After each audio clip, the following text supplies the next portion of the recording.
Why does anyone continue to sing on this station? You know what Roberto's going to do to you. Welcome in on a Monday. We are back. We are ready to roll. Please, God, get that out of my ears. Oh, my God. You got to be kidding me with that. Let's jump right in. A lot to cover. And I want to give myself an hour before I decide to address this pathetic excuse for a basketball team we have in this city, and the pathetic excuse for a front office executive and coach that we have in this city. We'll get to that momentarily. 3 o'clock probably. Also, 3:30, I'm very excited about this. 3:30, Sully made his broadcast debut. We're going to do Sully's broadcast school. Sully provided color analysis of a college basketball game. We have the audio. Roberto has a number of the highlights and lowlights. I can't wait to hear it for the first time. Give it a grade. I know David will offer his opinion as well. And then I wouldn't mind getting some of the people in. This was a big, big weekend for Mike Sullivan. That was a lot of fun, man. I enjoyed it. Yes, he became the Dan Dockich of the Horizon League. I don't know if that's an insult or a compliment. Probably a little bit of both. Let's start out. Obviously, I'm kind of just laughing at everything these days as far as it pertains to Michigan State because, look, obviously the investigation on Larry Nassar, serious, needed. People that empowered him need to be held accountable. No Spartans arguing otherwise. Let's move past that. When I say I'm laughing at things, it is like how badly people want Dantonio and Izzo's head on a hat rack. And because they're not getting it, they're beginning to just cry and whine, and the media refuses to just accept that Tom Izzo isn't your guy.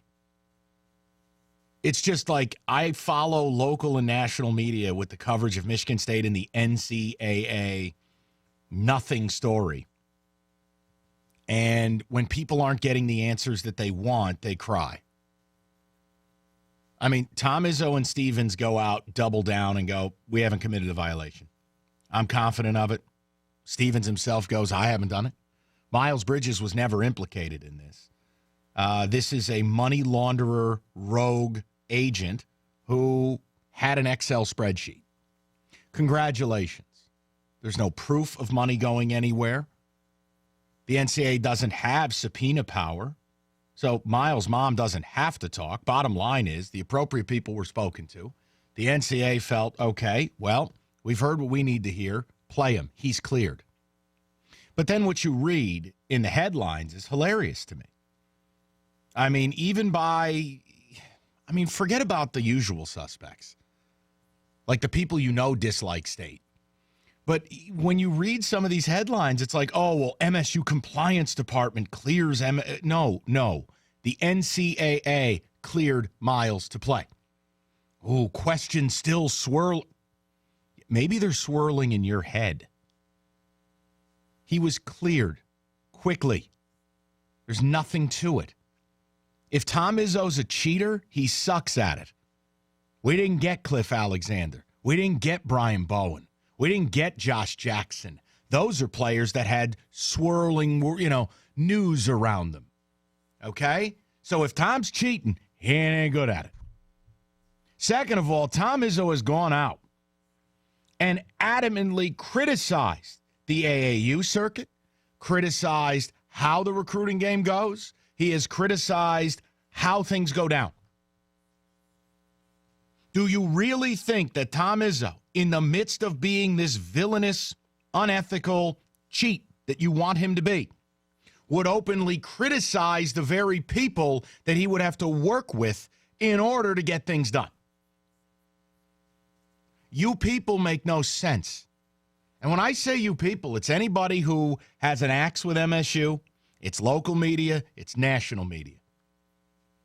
I read a story today, and I'm not allowed to quote it because it's a pay story from a site that prides itself on doing real sports writing.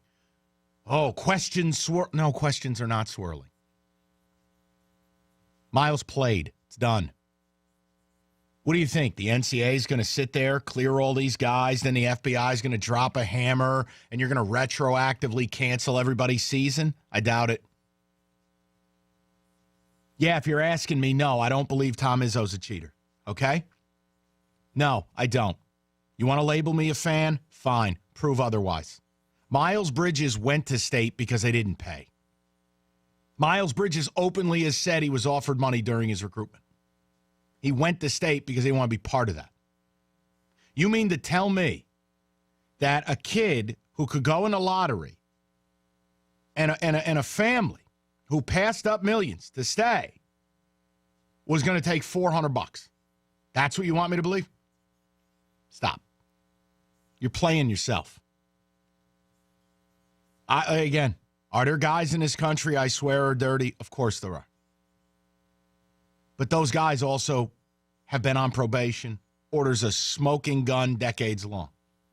As I said to you before, MSU has missed out mysteriously on so many big-time recruits. The list is so long, I can't even keep up with it. If Tom were cheating, he ain't any good at it. But, of course, what happens? I know, Friday you had people calling in talking about Ed Martin. Yeah, you're right. Guy who slept at the team hotel, had locker room access, and was delivering birthday cakes jammed with cash. And you're comparing it to this. I guess this is kind of my message to where I'm just at. We've spent a lot of time discrediting and attacking ESPN. And by the way, ESPN improperly reported something again this weekend with reference to Sean Miller and Arizona. You have a reporter claiming something when he himself hasn't even seen the transcript of what the FBI allegedly has. He's taking one source's word, hearsay, and putting it out there as fact. ESPN has had a rough 30 days. As I said, the Nasser stuff has no connection to Dantonio or Izzo. Therefore, I'm treating it differently.